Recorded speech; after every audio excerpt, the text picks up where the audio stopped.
Welcome to the perfect commerce classes. और हम सब देख रहे हैं हम लोग का अपना पसंदीदा YouTube channel the PCC commerce. आज हम बात करने वाले हैं साइंटिफिक मैनेजमेंट चैप्टर में। आज हमारा एक नया टॉपिक है प्रिंसिपल्स ऑफ साइंटिफिक मैनेजमेंट। जी हाँ, इसका हिंदी नाम होता है वैज्ञानिक प्रबंध के सिद्धांत। देखिए, प्रबंध के सिद्धांत यानी प्रिंसिपल ऑफ मैनेजमेंट हमने पिछले वीडियो में पढ़ लिया है, जिसके जन्मदाता थे हेनरी फ्योल। लेकिन आज हम लोग जो पढ़ने वाले हैं ये एक सामान्य यानी कि नॉर्मल प्रिंसिपल ऑफ मैनेजमेंट नहीं, बल्कि ये साइंटिफिक मैनेजमेंट का प्रिंसिपल है, अर्थात ये वैज्ञानिक प्रबंध का प्रिंसिपल है। आप दोनों में कंफ्यूजन नहीं होंगे।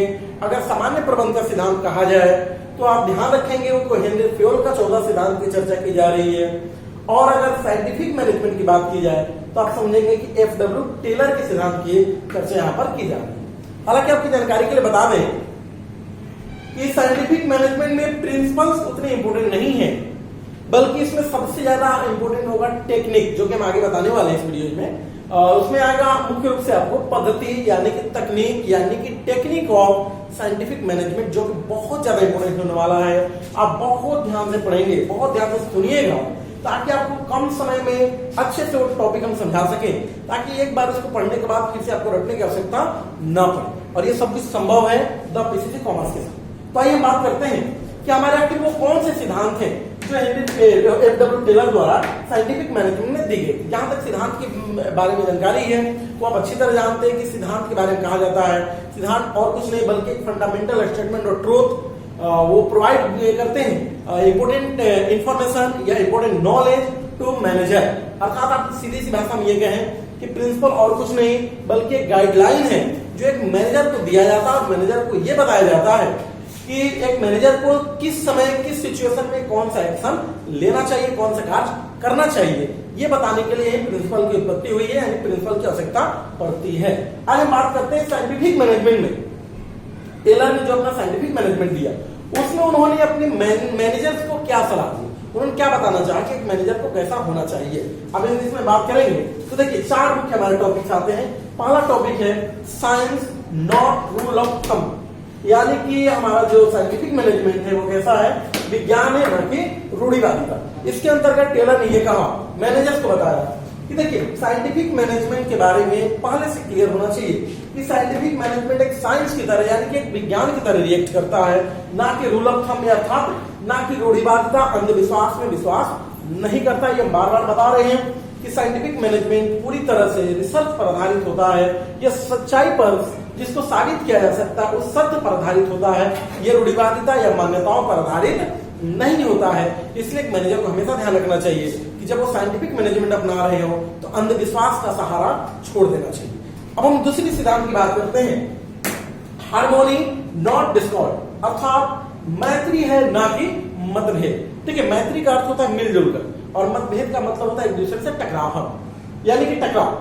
यानी यहां पर ये बताया गया एफडब्ल्यू टेलर ने कहा कि देखिए हमारा जो साइंटिफिक मैनेजमेंट है वो कैसा है, तो उसमें हार्मोनी की बात होती है, डिस्कॉर्ड की बार बार बात नहीं होती है। यानी कि हम डिस्कॉर्ड करेंगे लेकिन उन विचारधाराओं का जो मान्यताओं पर आधारित है, केवल वो रूढ़िवादिताओं पर आधारित है, अंधविश्वास पर आधारित है, ऐसी मान्यताओं का हमारे यहाँ जगह नहीं है। लेकिन टेलर का प्रयास होना चाहिए कि मैत्री होना चाहिए न कि मतभेद। यहाँ कहने का अर्थ ये हुआ कि टेलर ने हमेशा प्रयास किया कि हमारा श्रमिक वर्ग यानी कि जो लेबर हमारे जो लेबर लोग हैं और हमारा जो मैनेजर यानी कि जो प्रबंधक वर्ग है, दोनों में एक दूसरे में मैत्री होनी चाहिए, हार्मोनी होनी, तालमेल होना चाहिए, ना कि वो एक दूसरे में आपस में मतभेद करें। क्योंकि मतभेद करेंगे तो संस्था की सफलता निश्चित नहीं कही जा सकती है, और मैत्री यानी मिलजुल कर काम करेंगे तो निश्चित रूप से सफल होंगे। तो यहाँ पर यही बताया गया कि मैनेजर को और लेबर को आपस में टकराव की जगह मैत्री यानी मेल मिलाप की भावना होनी चाहिए।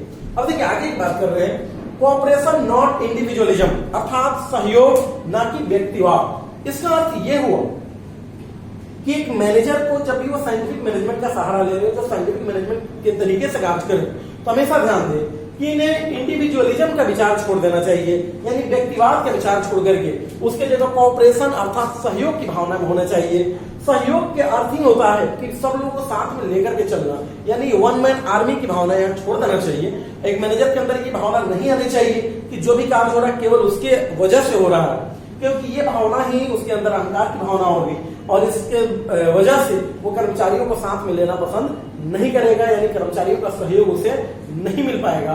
जबकि सच्चाई ये होती है कि हमारे वर्कर और मैनेजर दोनों को सहयोग से कोई कार्य संभव होता है। इसलिए कहा गया कि कोऑपरेशन का सहारा लें, इंडिविजुअलिज्म यानी व्यक्तिवाद, एक व्यक्ति को सर्वश्रेष्ठ बताने की भूल नहीं करनी चाहिए। और आखिर देखिए हमारा जो सिद्धांत है यानी प्रिंसिपल है, development of each and every person to his or her great efficiency and prosperity, अर्थात प्रत्येक व्यक्ति का उसकी अधिकतम कुशलता तक विकास। देखिए टेलर ने इसके बारे में कहा कि हमारे यहाँ जितने भी वर्कर कार्य करते हैं उनका अधिकतम हमारा प्रयास होना चाहिए कि वो तभी अच्छे से काम कर सकते हैं, वेस्टफुल एक्टिविटीज पर हम कंट्रोल कर सकते हैं वो जब उनको अच्छी तरीके से ट्रेनिंग दी जाए, उनको डेवलप करने के मौके दिए जाएं, प्रत्येक वर्कर को उतने ही काम दिए जाए जितने वो आसानी से कर सके। तो हम देख सकते हैं कि हमारा जो सपना चीप एंड बेस्ट का है यानी maximum production at minimum cost है, ये तभी संभव हो पाएगा जब हमारे वर्कर उस लेवल पे ट्रेंड होंगे, उस स्टैंडर्ड को मेंटेन करते होंगे। और ये तभी संभव है जब एक वर्कर को कार्य करने का मौका दिया जाए। प्रत्येक वर्कर को ये अधिकार होता है वो अपनी क्षमता के अनुसार वो आगे बढ़े। और टेलर ने यही बात कही कि प्रत्येक वर्कर को उतना मौका मिलना चाहिए जिससे वो अपनी क्षमता का पूरा लाभ उठा सके और आखिरी उसका लाभ हमारी संस्था को भी मिल सके। और ये तभी संभव है जब हम अपने वर्कर को सही समय पर ट्रेनिंग दें, उनको सही गाइडलाइन प्रोवाइड करें, उनको हम कम्युनिकेशन अच्छा रखें, उनके साथ मोटिवेशन का थ्योरम जो हो उनके साथ लागू होना चाहिए। तब जाके हम देखते हैं कि हमारी संस्था निश्चित रूप से चीप एंड बेस्ट तरीके से हमारी सफल होती है। अब हम बात करने वाले टेक्निक ऑफ साइंटिफिक मैनेजमेंट। चलिए अब हम बात करते हैं टेक्निक्स ऑफ साइंटिफिक मैनेजमेंट, अर्थात वैज्ञानिक प्रबंधन की पद्धति या इसको तकनीक के भी नाम से जानते हैं। ठीक है, हमने शुरू में ही कहा आपको कि साइंटिफिक मैनेजमेंट में अगर सबसे इंपॉर्टेंट कोई चीज है तो वो प्रिंसिपल ऑफ साइंटिफिक मैनेजमेंट नहीं बल्कि टेक्निक्स ऑफ साइंटिफिक मैनेजमेंट। यानी कि ये वो टॉपिक है जो एग्जाम में हर साल कहीं ना कहीं रिपीट होता है। इसमें मुख्य रूप से आपको बता दें कि कुल मिला के 9 टेक्निक्स हम लोग को पढ़ने हैं। इसमें मुख्य रूप से आप ध्यान देंगे तो खासकर मानसिक क्रांति यानी कि आखिरी टॉपिक और डिफरेंशियल रिम्यूनरेशन सिस्टम, ये हर साल कहीं ना कहीं अल्टरनेट करके आपसे क्वेश्चन पूछे जाते हैं। हालांकि आपको पूरे 9 जो टॉपिक्स हैं सबको ध्यान रखना होगा क्योंकि इसमें एग्जाम में कोई भी टॉपिक आ सकता है। तो ये बात करते हैं सबसे पहले कि टेक्निक्स ऑफ साइंटिफिक मैनेजमेंट का मतलब क्या है, तकनीक का अर्थ क्या होता है। देखिए टेक्निक का मतलब ही है, इसके बारे में ज्यादा कुछ बताने की आवश्यकता नहीं, आप ऑलरेडी जानते हैं कि टेक्निक का अर्थ ही होता है कार्य करने का तरीका, यानी कि हम कार्य को करें कैसे। यहाँ F.W. टेलर ने मैनेजर को ये बताया कि अगर आप साइंटिफिक मैनेजमेंट अपना रहे हैं तो आपको साइंटिफिक मैनेजमेंट को अपनाने का तरीका क्या होना चाहिए, कौन कौन सी इससे मुख्य बातें होंगी जो आपको अपनी संस्था में लागू करना होगा। तो इसमें देखिए सबसे पहला जो टॉपिक रहा इसका नाम है फंक्शनल फॉर्मेनशिप। जी हाँ, फंक्शनल फॉर्मेनशिप, जिसको हिंदी में हम लोग कहते हैं क्रियात्मक फॉर्मेनशिप। ये मुख्य रूप से टेक्निक जो है, इस टेक्निक को पूरी तरह से आधारित बताया गया जो हमने पिछले वीडियो में आपको बताया था हेनरी फ्योल का। जिस प्रकार डिवीजन ऑफ वर्क है पूरी तरह आप कह सकते हैं कि फंक्शनल फॉर्मेनशिप जो है वो उसी पर आधारित है। अर्थात इसको शॉर्ट में कहा जाए तो प्रत्येक कार्य को छोटे छोटे भागों में बांट दिया जाता है और प्रत्येक कार्य को उन लोगों को सौंपा जाता है, ऐसे एम्प्लॉयज को सौंपा जाता है जो उस कार्य को करना अच्छी तरह जानते हैं। खासकर यहाँ ध्यान इस बात का दिया जाता है कि ये कार्य उन लोगों को वही कार्य सौंपा जाए जिसके बारे में वो अच्छी तरह जानते हैं और कार्य को उतनी ही मात्रा दी जाए, उतना ही कार्य सौंपा जाए जितना वो आसानी से कर सके। तो आप कह सकते हैं दूसरी भाषा में we can say that in other word just like division of work is called functional foremanship, अर्थात कार्य का विभाजन ही हमारा क्रियात्मक फॉर्मेनशिप है। उम्मीद करते हैं कि आपको समझ में आ गया होगा। अगले टॉपिक की हम बात करते हैं स्टैंडर्डाइजेशन ऑफ वर्क, अर्थात कार्य का प्रमाणीकरण। जी हाँ, स्टैंडर्ड बनाना।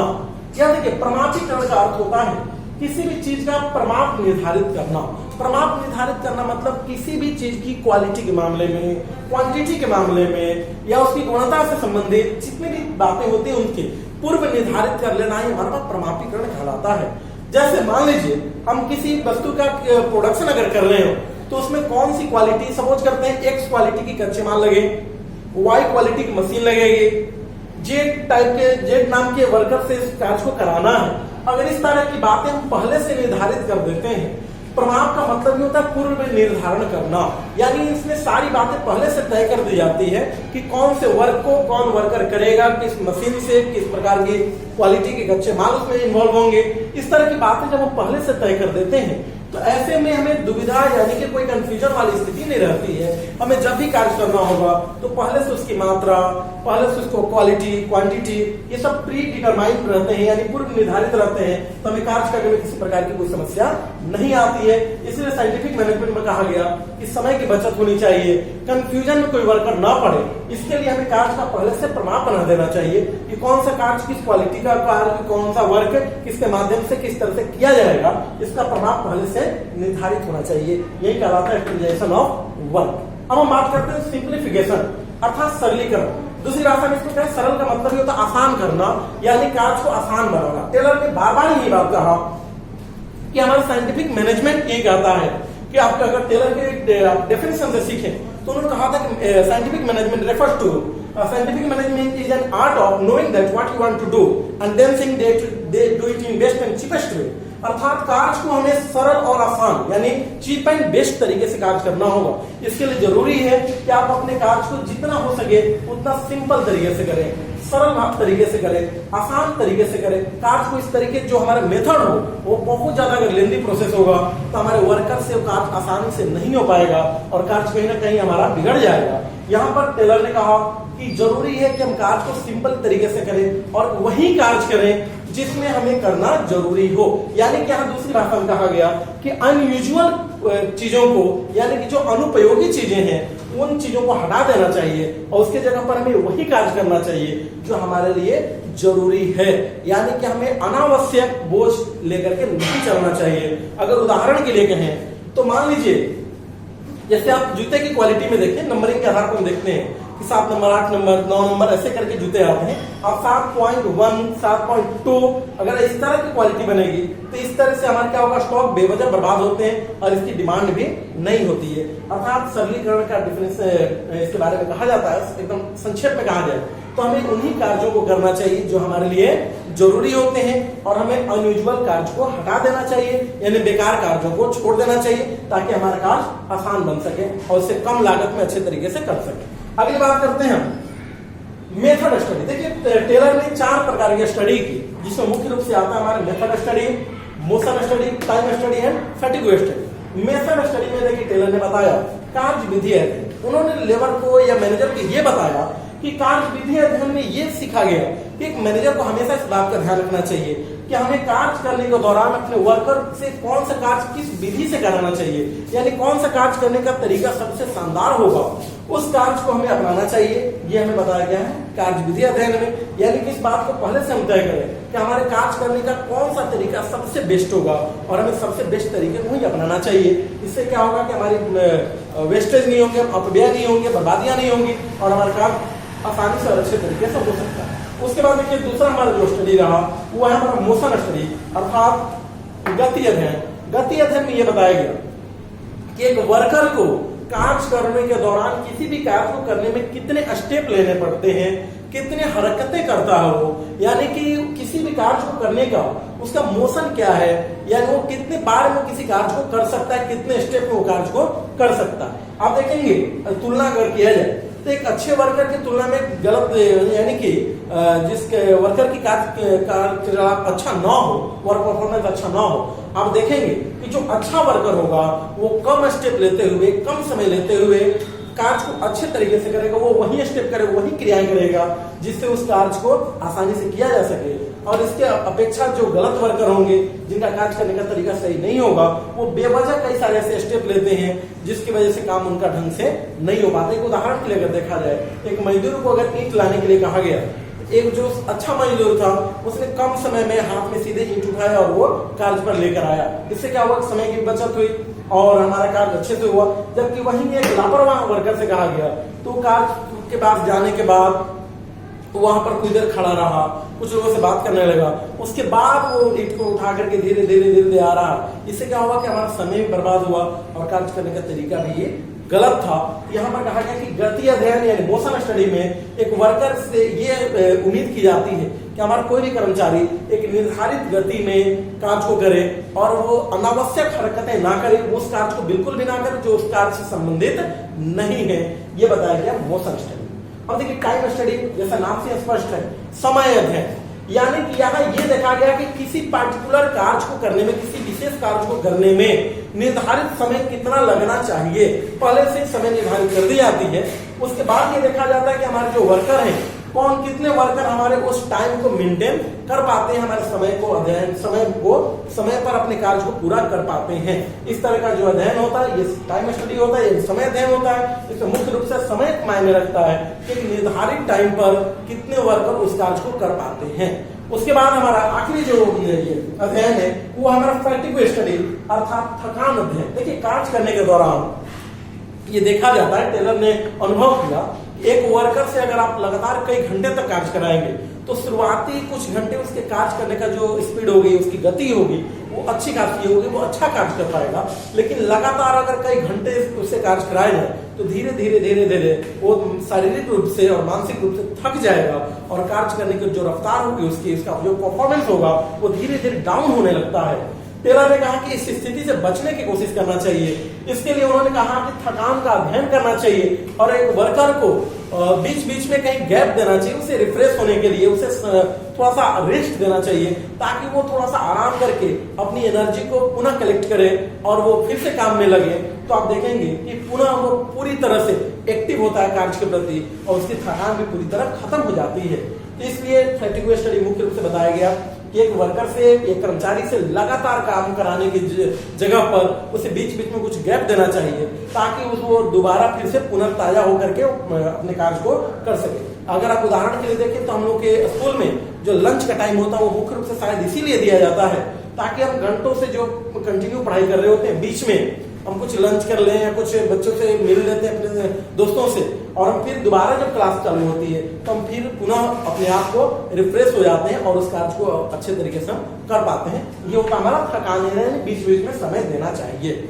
और देखिए, उसके बाद बात करते हैं सबसे important topic, differential wages system, यानी कि विभेदात्मक मजदूरी पद्धति, या इसको दूसरी भाषा में डिफरेंशियल रेम्युनरेशन सिस्टम के नाम से भी जाना जाता है, यानी विभेदात्मक मजदूरी पद्धति। देखिए, विभेदात्मक का मतलब होता है अलग अलग तरीके से मजदूरी देने का तरीका। यानी कि टेलर ने कहा कि हमें प्रत्येक वर्कर को, कार्य को ध्यान में रखते हुए उनके मजदूरी देने का तरीका अलग अलग होना चाहिए।